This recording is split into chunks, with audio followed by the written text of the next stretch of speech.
Good morning. Okay, so I thought I'd do a walk and talk and do a little breakdown of the 20-day juice cleanse that I've just done.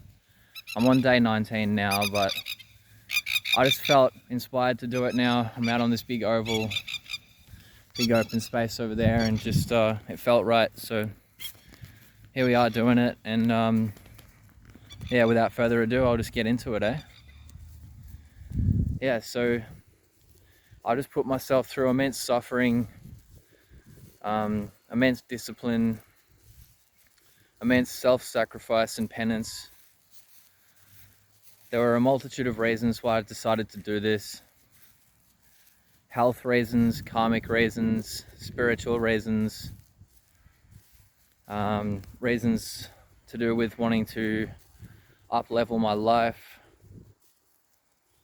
And so I'm pretty sure that in all areas I've actually managed to excel. I've noticed some huge benefits over the last 20 days. I've been having some incredible breakdowns and breakthroughs, emotional, spiritual, intellectual, and it's been a really powerful experience, man. You know, I've had times where I've just been in complete tears, like 20-minute, half an hour crying sessions, healing from past trauma, realizing the errors of my ways, understanding how good life can be. They weren't just tears of sadness, there were tears of joy, tears of happiness, tears of laughter. And yeah, it was such a profound experience, bro. I'd rate it for anyone. Doesn't matter if you've gone through a whole lot of turmoil in your life. Doesn't matter if you've made a whole bunch of mistakes or not. I think every human being needs to come to grips with the deeper truths that lie within them and lie outside and around them.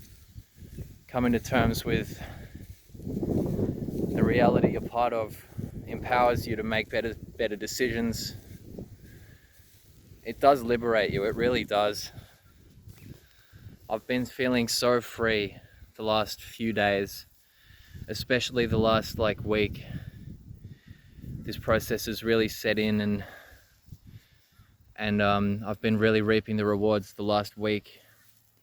This process is difficult. It's not for the faint of heart. It's an extremely testing experience, and to prove it, I was meant to go for 40 days.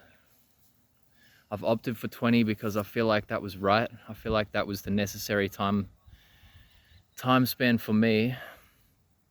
And I do feel like it became a matter of pleasing my ego by the end of it. It wasn't that I needed to do 40 days per se, although having done 40 days, I'm not saying there wouldn't be incredible astronomical benefit, and I wouldn't have solidified, new habits and new neural pathways much stronger and detached from old, habits and weakened those old neural pathways a lot more. And I honestly, there's a sense of intuition telling me to keep going. I won't lie. But I do feel like after having done 20 days, I'm pretty sure it's 28 days, they say, is the amount of time it takes to form a new habit. And so if I just integrate myself back into regular human life and allow myself to take up good practices for the next 8 days and stay detached from, nicotine and pornography and all of this vice, unhealthy food, then I should be okay. I think I've set myself too far on a course of wanting better things for my life, really emotionally, not just understanding intellectually, but really feeling the reasons why we should be doing better things with our lives and putting in, more hours of disciplinary practice to gain the things that we really want, and and need for our souls. I feel like I'm comfortable at a point now where I can just pick up a book and read it for 2 hours without, sorry, there's bugs crawling on me. Yeah, I feel like I'm at a point now where I can comfortably integrate these new disciplinary practices back into my life without letting them slip and fall back into the background, you know. Because before this, I was in a state where I'd just taken it to the absolute extreme. I'd just leant all the way into weakness and vice. I'd just given up, man. I'd really given up. And I know that that was wrong to adhere to that ideology, that, you know, just stop for a while, just give up, because, you know, this period of suffering and fasting is coming. I never inherently agreed with that. It's just how it turned out, because I was a weak person. That's what it is. That's what it was. And I'm trying, and I do honestly feel like I've set some strong foundations toward remaining integral to my ideology, my moral code, my ambitions in life. And so that's where I'm at now. I just wanted to share my experience on this juice cleanse. So there's more to it. There's, you know, as far as more specific details go, you know, I wasn't drinking juice all the time. I've purged. I've done 2 like toxin purges. Oh no, 3, sorry. And what comes out of you is rather remarkable. I want to leave a photo of, you know, you sort of have to document this process, and I kind of want to leave a photo of this in this video, or what came out of me in this video, so you can understand just how important it is for people to be doing this. And I do think this is a practice that we should be, you know, engaging in regularly throughout our lives in order to maintain proper health. But yeah, it's a bit gruesome. Like, it is what it is, though. If you're mature enough to stomach it, then I don't know, I can leave a photo in the comments or something, or if you want to see it, just like, obviously you don't want to see it, but if you feel like you need to see it, send me a DM. I can send it through. Just be mature about it, because it's gross, but, you know, what's worse is dealing with that and knowing that's stuck up inside you for the rest of your life. So it's better to have that visual understanding and let that prompt you to do something about it, you know. So yeah, that's where I was.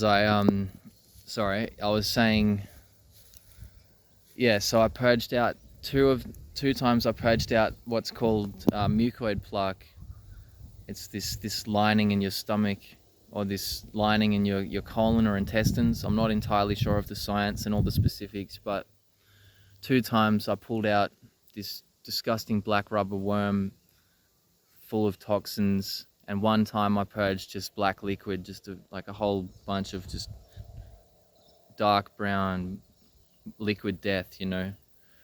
It's just an accumulation of toxins that we build up, no matter who you are, no matter what your lifestyle choices in the Western world, or even in the East, or even in less advanced societies. You'd probably still be subject to it somewhat, somehow. That's why I do suggest every person looks into this and undergoes this process at one point, at least one point in their life. And yeah, so I was drinking like a liter of dark juice. There's a specific way you're supposed to do this. I chose to wing it, but it's called the Master Fast Protocol. You could probably find information pretty easily about that on any given search engine. But yeah, just a liter, like when I was actually trying to purge, because I wasn't drinking juice the whole time. There was 2 types of juice I was drinking. I was drinking the dark juice, and a lot more of it, like a liter a day, for like 2 or 3 days periodically, to try and pull that mucoid plaque out, or just for the sake of having energy and having mental stimulation, because I was very fatigued and very drained throughout this process. I was just drinking like little bottles of like mango banana juice, and I really didn't want to per se. Like I wanted to just do a big water fast and have those, separate little periods where I do the juice cleansing and actually pull the mucoid plaque out, because I wanted to suffer. I wanted to experience true penance and true self-sacrifice in order for sins I've committed, in order to liberate my soul. But nonetheless, I have done that. I've had some incredible spiritual revolutions and liberations. I feel genuinely free. There's still inklings of karma, bad karma that exist within me, and there's still much work to be done. I've been reading a book called The Gene Keys during this process, a really fascinating book that gives you a comprehensive breakdown of how reality works, how reality interacts with you, how you interact with it. It's all about your genetics and unlocking dark patterns within your genetics and re-establishing healthier patterns within your gene sequencing. And there's 64 of these gene sequences that make up an entire picture of a genetic, like, I'm not entirely sure if it's one person's genome or if it's the collective genome of humanity, but there's selective gene pools that relate to characteristics and aspects of yourself that allow you to map out your behavior and your cause and effect relationship with this reality, and master it and get the upper hand, get the edge on it, And it's a powerful book. I managed to read the 22nd gene key, which was all about the divine gift of grace and the shadow of dishonor. And I learned it's deep. It's hard for me to tap back into it. But I learned some really important and powerful stuff about where I've been going wrong, how to heal myself, and the process in which we need to go through to embody the spirit of grace.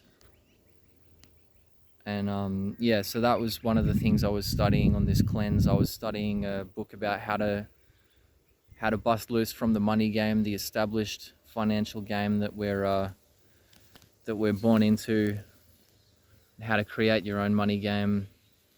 I've been reading a book called The Way of the Superior Man. I'm 2/3, 3/4 of the way through it now.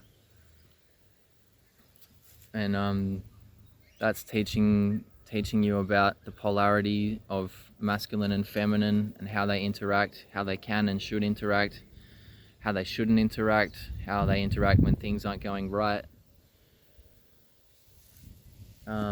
Really powerful book. I'm just trying to establish some new foundations, build myself as a better, more integral, more aware, conscious, sensitive, in touch, grounded, spiritually present individual. So I mean, it's been a remarkable experience. There were 3 separate times where I had big breakdowns, big emotional breakdowns. One of which was actually before, because I think it's worth including. I could say there were 2 experiences, 2 major emotional breakdowns, but there was one that happened before the cleanse, which is worth noting about too. It was a period where I was depressed, uncertain, confused. I didn't understand the emotional response, the emotional,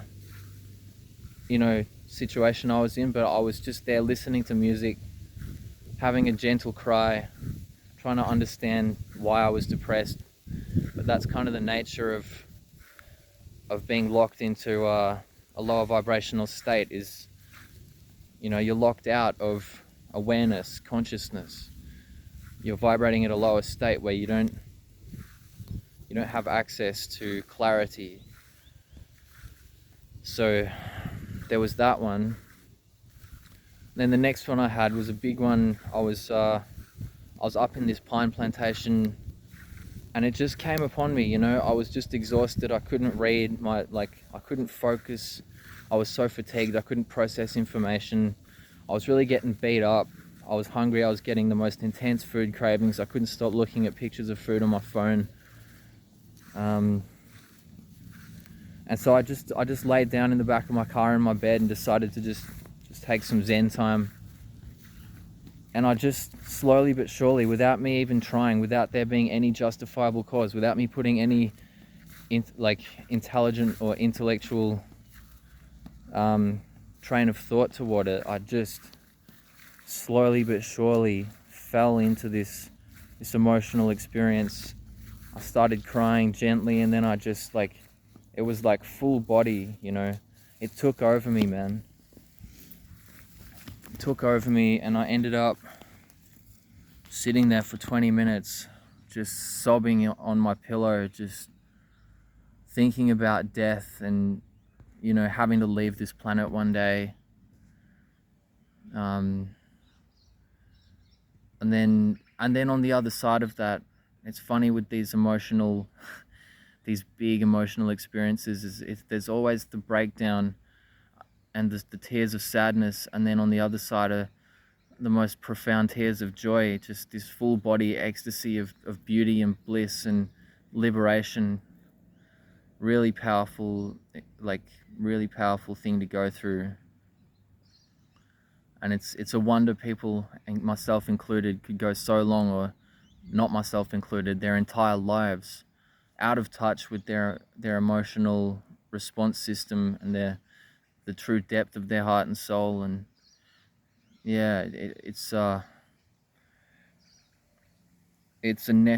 necessary thing that we have to go through, I truly believe, because I realized, you know, we're essentially facing off with the ultimate of human fear, and that's leaving this reality. And I figure if you get in touch with that sooner than later, your quality of life increases tenfold, because you're no longer living in a fear frequency. Like, I'm not joking when I say this. Most nights, and there were some specific nights, I fell into the most deep, energetic, like intellectual and intelligent deep thought, and like it was feeling and thought about this whole idea of what it's going to be like, what the transition's going to be like, what really comes next. I had some amazing realizations about what this reality is. You know, I believe we're in like a quantum realm made of subatomic particles, and everything in this third dimensional reality reacts with each other on a subatomic quantum level. I've seen it. I saw it with my own two eyes.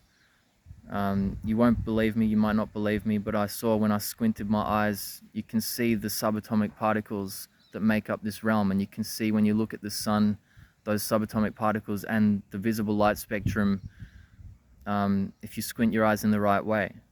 I'm just telling you outright, that's all the signs are there. The signs that, you know, this third dimension it's a holographic construct. It is a matrix. And you can hear it, you know, when there's dead silence, you can hear it. You can hear the frequency of whatever it is, the divine consciousness, God frequency. It's there for you to interpret with your senses. And I find that remarkable, because I always believed that you had to experience signs of something else beyond this third dimension with your third eye, you know. It's not true. In the most tangible way, it's right there for you to see with your eyes and hear with your ears. And even feel, you know, you can feel it, man. You can feel it with your heart. I think that's probably a highly overlooked aspect of it. I just only really considered it then. It's like, you feel it, man. You feel the tension in a room when too many people aren't happy, or when people are ecstatic with energy at a concert, you know. So this experience has been remarkable, like transformational, revolutionary, and I can't praise it highly enough.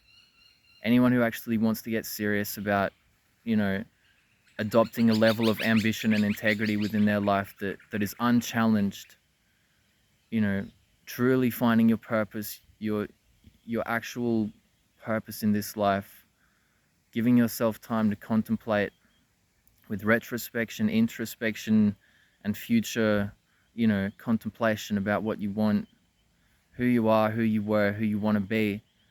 You can really you can start to master things, master this reality.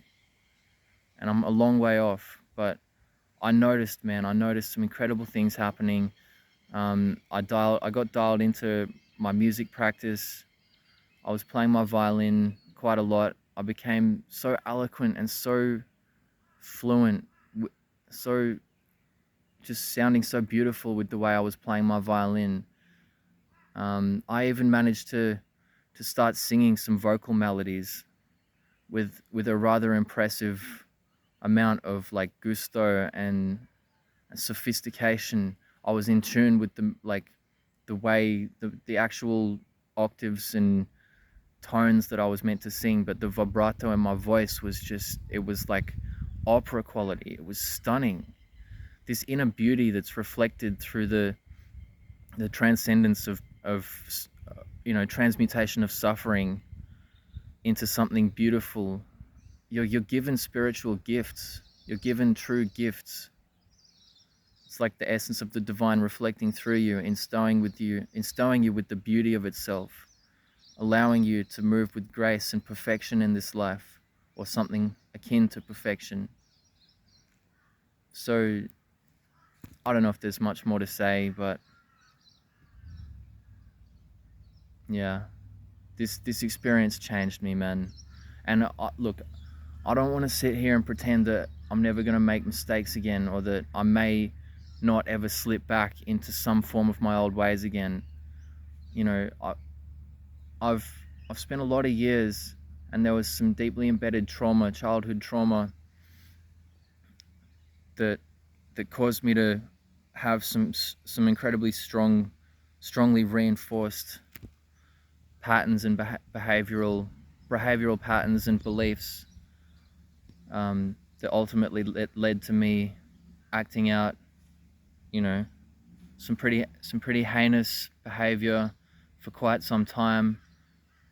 But we've all got our own interpretation of trauma and suffering, and I truly believe that we can overcome it, and undergoing processes like these are enabling you to take giant steps and really set the foundations for a new way of life, providing, your offspring with the best chance, giving them a healthy genetic basis to build from. We carry generational trauma. It's not just trauma that I've built through my life. So yeah, I think that's all I really wanted to say. Thanks for listening, and yeah, have a blessed day. Keep pursuing your goals. Do the work necessary, because it's always worth it. The harder you put in, or the more you put in, not even hard work, but just the further the length you go to in order to advance yourself, the greater the result will always be. It's a rule of consistency. It's like a rule of the universe. So yeah, much love. Have a great day. Thanks for listening.